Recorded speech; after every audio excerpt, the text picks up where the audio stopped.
Hello friends, આજે આપણે બનાવીશું વેજ નૂડલ્સ ફ્રેન્કી.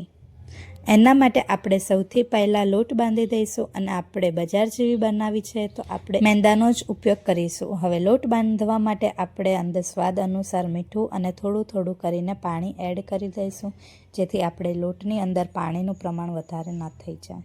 લોટ બાંધતી વખતે આપણે એની અંદર દહીં નતર પછી તેલનું મોણ એડ કરીશું. મેંદાની રોટલી સોફ્ટ બનાવવા માટે આપણે આટાને સરસ રીતે ગૂંદી અને મસળી દેવાનો, તો એનાથી એકદમ સોફ્ટ અને કૂણી બનશે રોટલી. હવે આપણે લોટને થોડીવાર માટે રેસ્ટ થવા મૂકી દઈશું. હવે એક વાટકીમાં 1 ચમચી મરચું, અડધી ચમચી હળદર પાવડર, અડધી ચમચી ધાણા જીરું પાવડર, સ્વાદ અનુસાર મીઠું, અડધી ચમચી કાળા મરીનો પાવડર અને આપણે પેરી પેરી મસાલો એડ કરી દઈશું 1 ચમચી. પેરી પેરી મસાલો એડ કરીશું તો આપણે એની અંદર ગરમ મસાલાની બી જરૂર નથી, એ આપણે સ્કીપ કરી દેશો તો બી ચાલશે. આ પછી હવે આપણે એને બધું મિક્સ કરી દેવાનું છે. આ આપણો ફ્રેન્કી મસાલો તૈયાર થઈ ગયો. એક પેનમાં તેલ મૂકી તેલ ગરમ થઈ જાય એટલે આપણે એની અંદર જીરું એડ કરી લઈશું. જીરું સરસ ફૂટી જાય એટલે પછી લીલું મરચું અને લસણની પેસ્ટ એડ કરી દઈશું. એ સરસ રીતે સંતળાઈ જાય.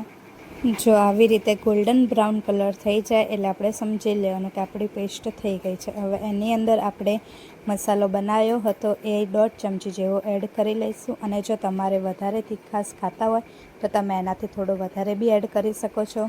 હવે મસાલો દાજી ના જાય, બળી ના જાય એટલે આપણે અંદર થોડું પાણી એડ કરી લઈશું. હવે બોઇલ પટેટો એડ કરીને આપણે એને મેશ કરી લઈશું અને પછી લાસ્ટમાં આમચૂર પાવડર યા ફિર લીંબુનો રસ એડ કરી લઈશું અને લાસ્ટમાં આપણે કોથમીરથી ગાર્નિશિંગ કરી લઈશું. હવે આપણે ફ્રેન્કીની રોટલી બનાવવા માટે લોટ બી તૈયાર થઈ ગયો છે. એકદમ સોફ્ટ અને સરસ આવી નાની લોઈ બનાવી, અને રોટલીને બહુ પતલી નહીં રાખવાની કે બહુ જાડી બી નહીં રાખવાની. એકવાર આપણે રોટલીને કાચી પાકી બનાવીને એને શેકીને ઉતારી લઈશું. કેટલી સરસ સોફ્ટ અને પોચી રોટલી બની છે, એક મુઠ્ઠીમાં આવી જાય એવી સરસ. નૂડલ્સની હવે તૈયારી કરવા માટે આપણે એક પેનમાં તેલ મૂકી તેલ ગરમ થઈ જાય એટલે આપણે ડુંગળી એડ કરી લઈશું. ડુંગળીને આપણે વધારે નહીં શેકીએ, ડુંગળી નોર્મલી શેકાઈ જાય એટલે પછી આપણે એની અંદર કોબીજ અને શિમલા મરચાંને એડ કરી લઈશું. અને કોબીજ અને શિમલા મરચું બી નોર્મલ, કોબીજ અને શિમલા મરચાંનું અંદરનું પાણી બધું બળી જાય એટલે પછી આપણે એની અંદર મસાલો જે ફ્રેન્કીનો બનાવ્યો હતો એ એડ કરી લઈશું. એના પછી આપણે નૂડલ્સ એડ કરી લઈશું. પછી એની અંદર soya sauce, chilli sauce, red chilli sauce add કરી લઈશું અને મેગી મસાલો એડ કરી લઈશું.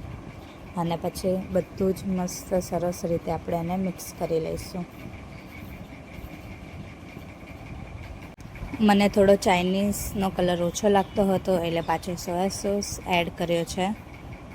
અને હવે આપણે એને મિક્સ કરી અને છેલ્લે કોથમીરથી ગાર્નિશ કરી લઈશું. આપણે ફ્રેન્કીના પેટીસનો શેપ ગોળ નહીં, આપણે એને લાંબુ રાખીશું અને પછી આગળ પાછળ તેલ લગાવી અને ગોલ્ડન બ્રાઉન કલર થઈ જાય ત્યાં સુધી આપણે એને શેકી લઈશું.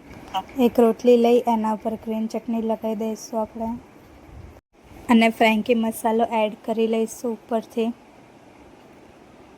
પછી જે આલુ ટિક્કી બનાવી હતી એ મૂકી દઈશું. એના ઉપર નૂડલ્સ એડ કરી લઈશું. પછી આપણે ડુંગળી એડ કરી લઈશું અને કોબીજ, અને એના ઉપર પાછો ફ્રેન્કી મસાલો એડ કરી લઈશું. અને એના ઉપર ચીલી સોસ આપણે એડ કરી લઈશું, તો એનાથી તીખાશ મસ્ત કમ્પ્લીટ થઈ જશે. મારે ચીઝવાળી ખાવી હોય તો એના ઉપર ચીઝ એડ કરી રોલ બંધ કરી અને પછી તવી ઉપર આપણે કમ્પ્લીટ શેકી લઈશું. મસ્ત આવી તો ગોલ્ડન બ્રાઉન કલરની થાય ત્યાં સુધી.